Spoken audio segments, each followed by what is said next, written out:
নমস্কার, আপনারা দেখছেন সোনারপুর বার্তা। এই মুহূর্তে আমরা চলে এসেছি একদম বৈকুণ্ঠপুরে, সোনারপুর বিদ্যাপীঠের একদম সংলগ্নে, যেখানে আমরা এসে দেখতে পাচ্ছি বৈকুণ্ঠপুর নতুন বালক সংঘ থেকে একটি অসাধারণ সার্বজনীন এই সরস্বতী পুজোর আয়োজন করা হয়েছে এবং পরিচালনায় বৈকুণ্ঠপুর নতুন বালক সংঘ।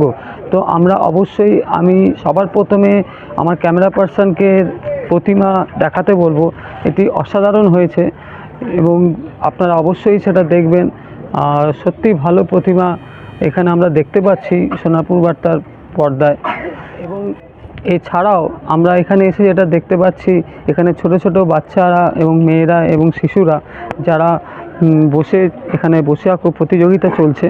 এটা অবশ্যই আমার ক্যামেরা পার্সনকে বলবো এটা চিত্রটা তুলে ধরার জন্য সোনারপুর বার্তার পর্দায়।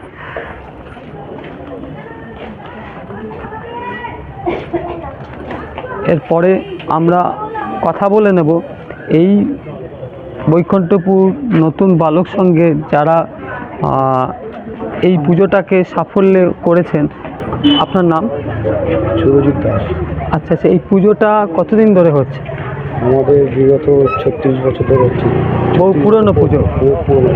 আচ্ছা, কীভাবে আপনারা এত সুন্দর একটা আমাদের এই দাদা আছে সেক্রেটারি।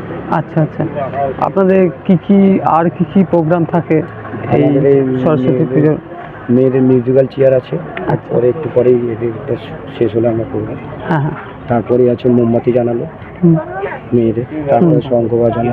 এই প্রোগ্রামগুলো আজকের আমরা রেখেছি এবং আগামীকালও প্রোগ্রাম আছে আমাদের। আচ্ছা, কী প্রোগ্রাম আছে? কাল আমাদের ভোগ আছে, মায়ের ভোগ আছে। আচ্ছা, ওইটা আমরা রেখেছি কালকে, আগামীকাল। এবং তারপরের দিন আমাদের প্রতিমা নিরঞ্জন আছে। আচ্ছা। আর আপনাদের আজকে একই ধারে সরস্বতী পুজো এবং ভ্যালেন্টাইন্স ডে, এটা একই দিনে পড়ে। তা আপনি কি বলবেন?